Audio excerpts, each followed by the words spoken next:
Walang nanonood sa'yo? Walang nag-share ng mga post mo? Konti lang ang viewers mo sa tuwing nagda-live ka? Hindi ka sinusuportahan ng mga kamag-anak mo? Kaibigan mo? Kakilala mo? Kapitbahay mo? Pinagtatawanan ka dahil sa pag-reveals mo? Pinagtatawanan ka dahil sa paggawa mo ng mga content?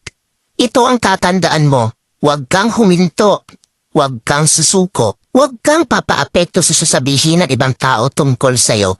Ipakita mo sa kanila na may mararating ka. Dahil isang araw, kapag marami ka ng followers, kapag marami na ang sumusuporta sa'yo, kapag marami na ang nanonood sa'yo, kapag marami ka ng viewers, kapag marami na ang nagmamahal sa'yo at sumusuporta sa'yo, kapag marami ka ng payout, kapag sinasahod mo na ang sinasahod ng mga sikat na content creator, kapag mayaman ka na, kapag marami ka ng pera, ay manunood na yan sila sa'yo.